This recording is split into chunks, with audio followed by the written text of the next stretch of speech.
oh, that's terrible, or I can get out there with my union and say it to my senator's face. You know, I can call my senator, I can call my university's president and say, I don't agree with this, even though it doesn't affect me, it affects those who are part of my collective. And I will always stand up for them, and I think that's the only way to affect change in Memphis is to stand up.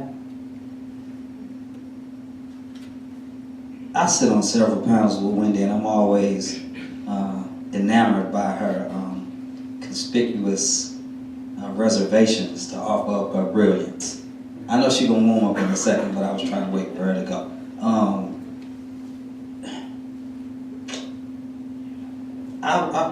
Wendi interviewed me several years ago when she was at the Commercial Appeal. You remember this? I said something about it on social media the other week. And I remember saying something to her. I can't remember what question she asked, but I said, and she made sure she put this in the story.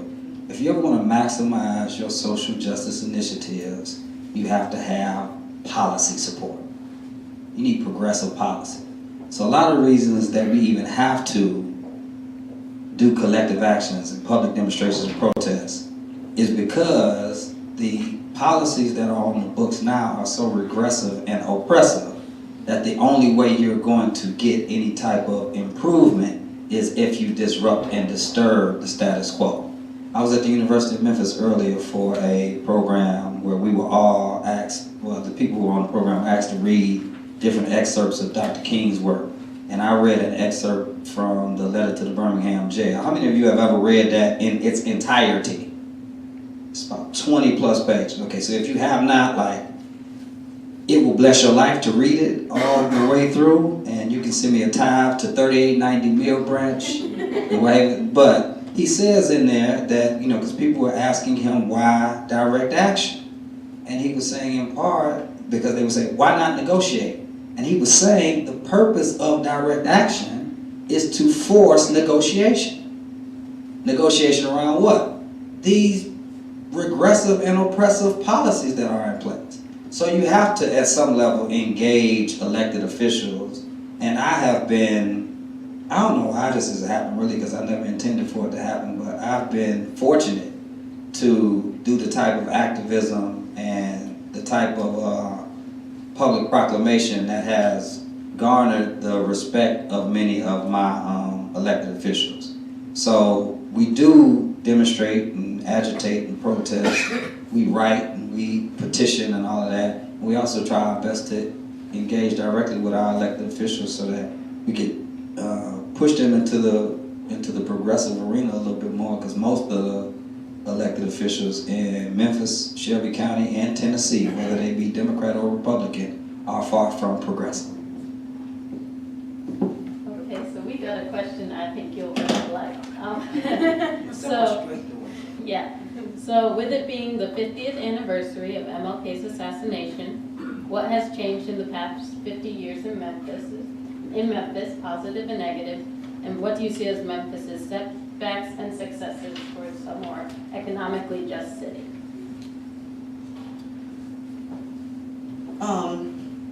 So I think sometimes I've been accused of being a pessimist because when asked to elaborate on the changes that I've seen in Memphis, I often don't have a lot that I can point to.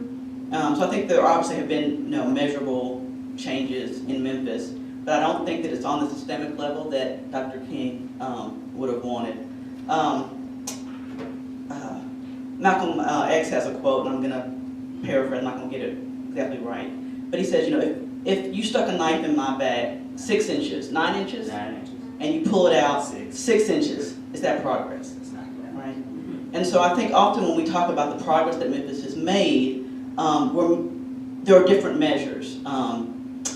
Often I think people who are white, or maybe who aren't thinking, generally speaking, may measure it from where we were, right? So there's no slavery anymore, right? Well, you can call working for low wages a form of slavery, but anyway, so we don't have that, right? But I'm looking at it as progress being the elimination of the racial disparities that exist everywhere. The wealth gap, which has actually increased, home ownership, income, unemployment, all of those things. To me, progress will be able to celebrate realizing King's dream when those gaps are gone. right? And so if that's the measure by which we would measure progress, we're not there.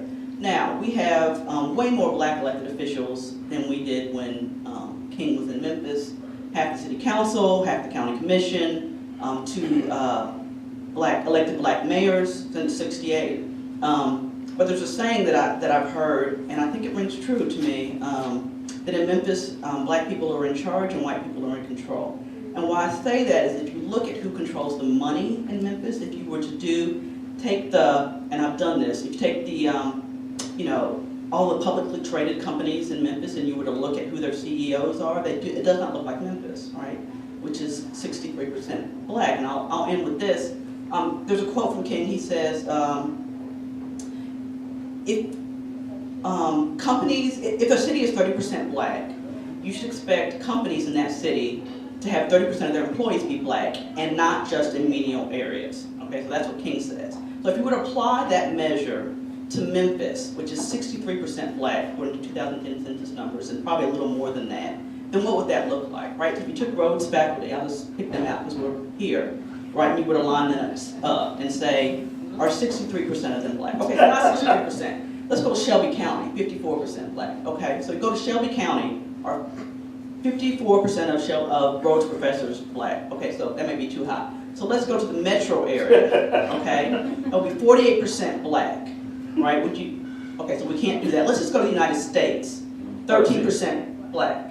And we can't do that. So when people talk to me about progress, I don't know what they're talking about because I don't see it. That was a long way. May I? So that's why I wanted to talk more on the panels, because how can you refute that? Like, that's like some classic shit. I mean, it's just fantastic. So there was an article that was published on the MLK 50 website last Monday. And one of the statements in the article, I think, is very descriptive of what, quote unquote, progress has been made. Memphis has offered some superficial confessions, but no structural repentance. So, in the past 50 years,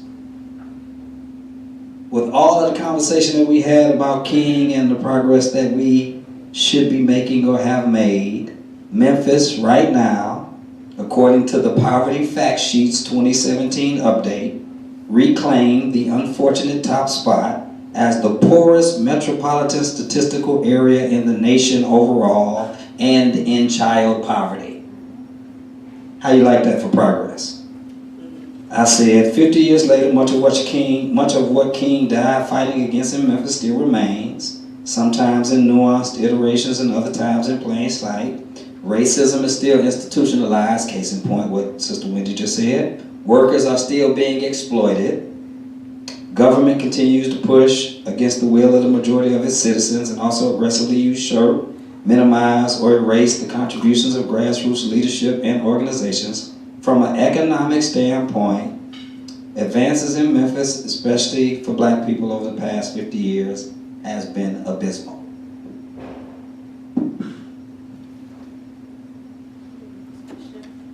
Okay, so we've touched on this, but what do you believe are the greatest injustices seen in the construction of the Memphis economy? What do you believe are the greatest injustices seen in the construction of the Memphis economy?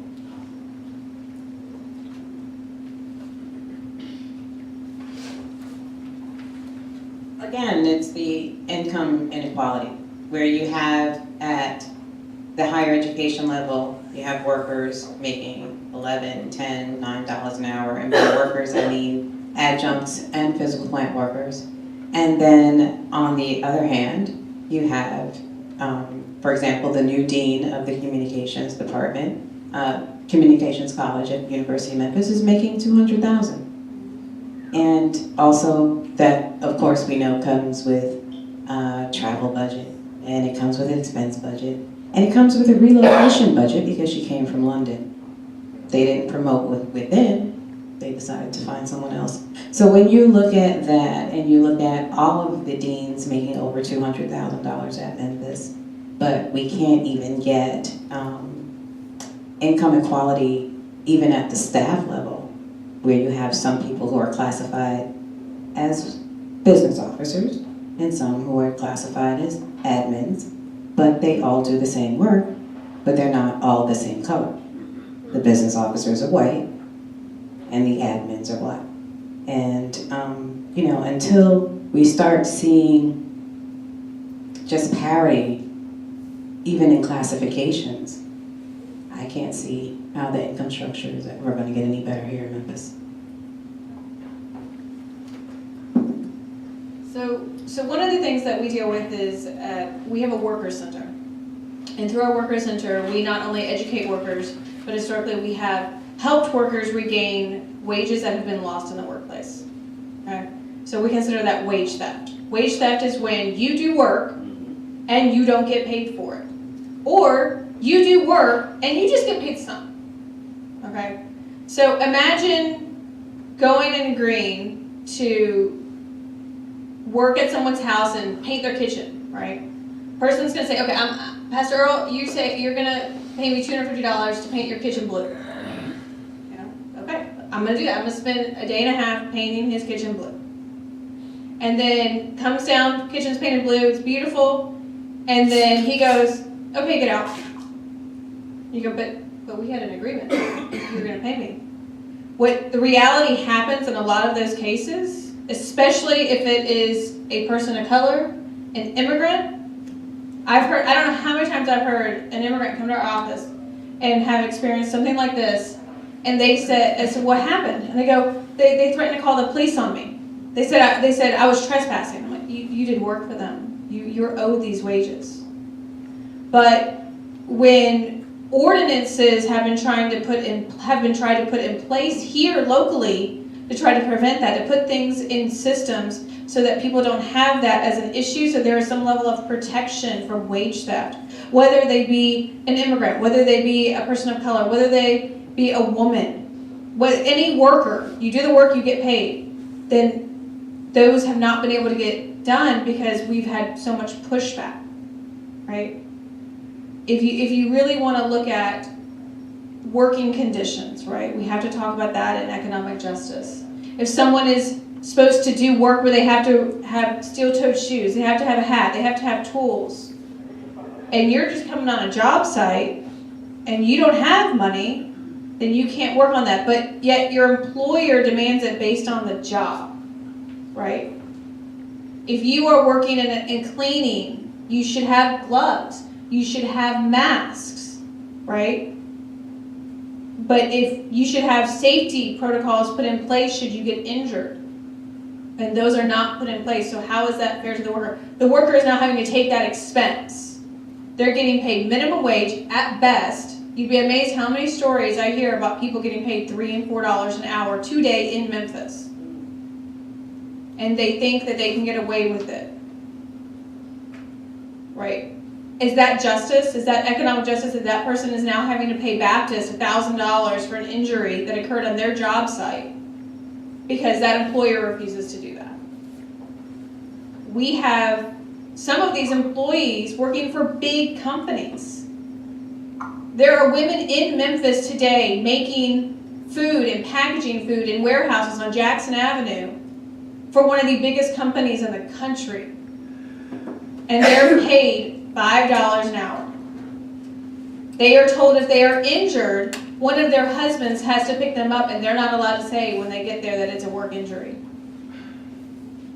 Is that justice? Is that economic justice? We're the poorest city in the country for what, 5 years running at least? And yet there's no change. When you look at the state level, and we've tried 4 years in a row to bring a minimum wage bill to the state. Us, at Workers Interfaith Network, Fight for 15, and other organizations have tried to do this on a statewide level. And every year, it gets rolled by the state. We default to the federal, right? We have the second richest elected politician in the country at this point. He was number one before 45.